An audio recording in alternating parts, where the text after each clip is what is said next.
What's going on, guys? I'm Jaye the Black. Shout out to everybody that's tuning in. I got to talk about this situation with Couric. That's how you say her name. She made some comments on a podcast about how an interview with Denzel left her shaken. Can you believe that? Now, there was some other things I wanted to say, but I'm going to keep it PG. And really get to the meat of this situation.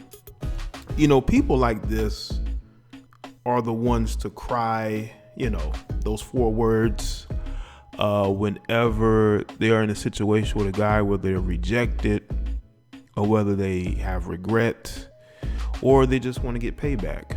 They will say certain things in order to demonize somebody who does not need to be demonized. Denzel is a very classy guy. He's a guy who has always been very respectful of himself and other people.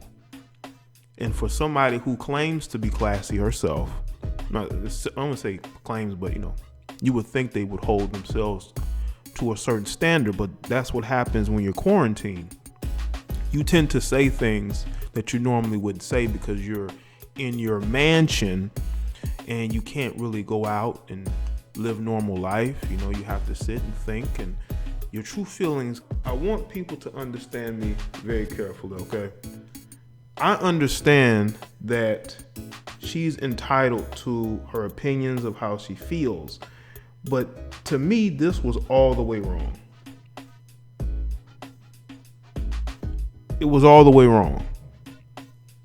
And I don't know if she noticed this, but didn't she work with a guy who was accused of something while they worked together?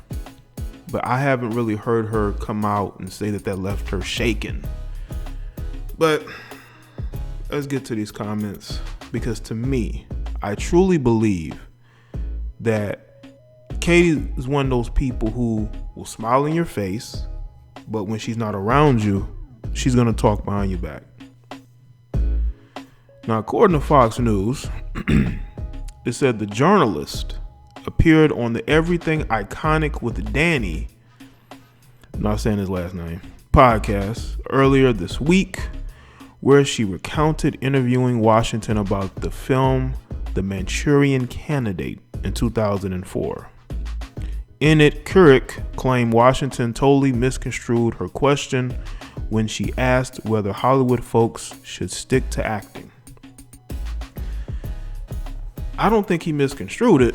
I just think that what you followed up saying, he corrected you and he checked you on it. The 2004 interview turned further south when Washington refused to refer to himself as Hollywood folk and interjected Couric when she rephrased the question with, "Are you one of those people that?" Am I one of those people? Washington defended himself before Katie attempted to rephrase the question for a third time, saying, "Are you an actor who would rather not?" "No, I'm not that either. I'm a human being. My job is acting," Washington said. By Thursday, fans jumped on Washington's defense on Twitter, calling Katie out for her playing the victim and asserting her white privilege. Hey Caucasian women, you can get that work on social media too, okay? I know that you got a lot of Caucasian women who are able to play the victim. They're able to point the finger at everybody else and not expect for it to be pointed back at them. And I don't think she thought, because again, she's in her mansion or she's in her palatial condo or, whatever expensive place she's living in wherever she's at. She doesn't expect to get pushback on the things that she says. You're going to get that pushback, and that's exactly what happened. Okay?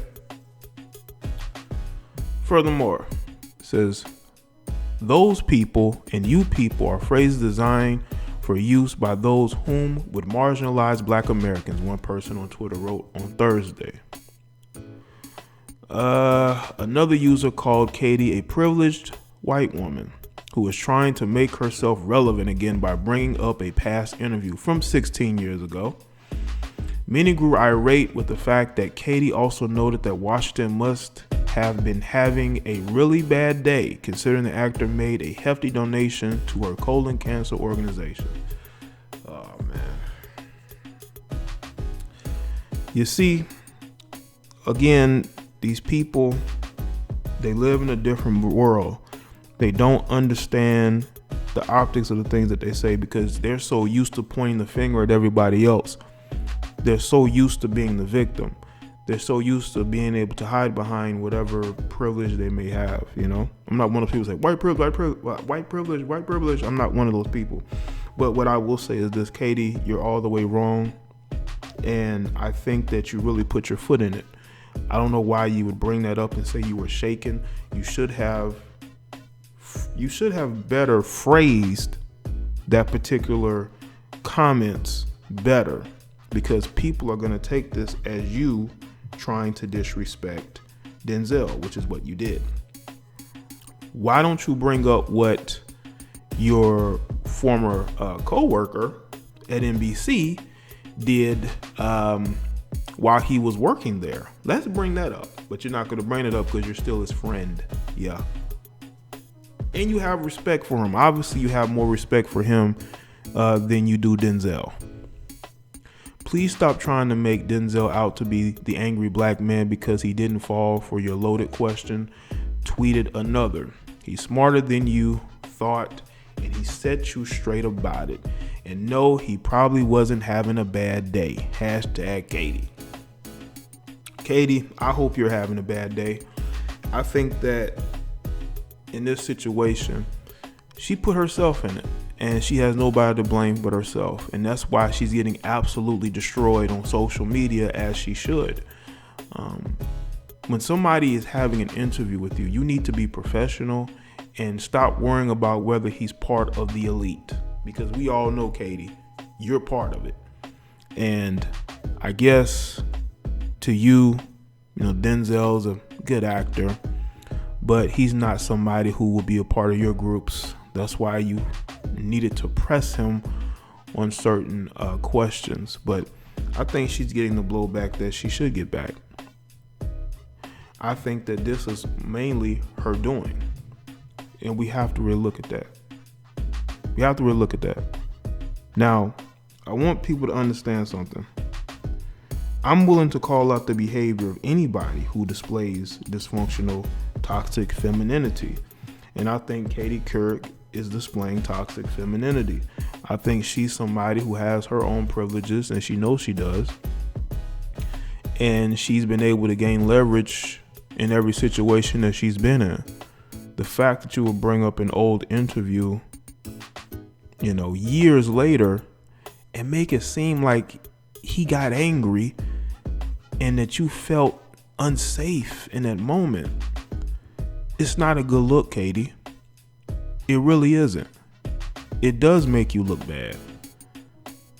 And that is why people are getting on you like they are. Now, you may not understand it.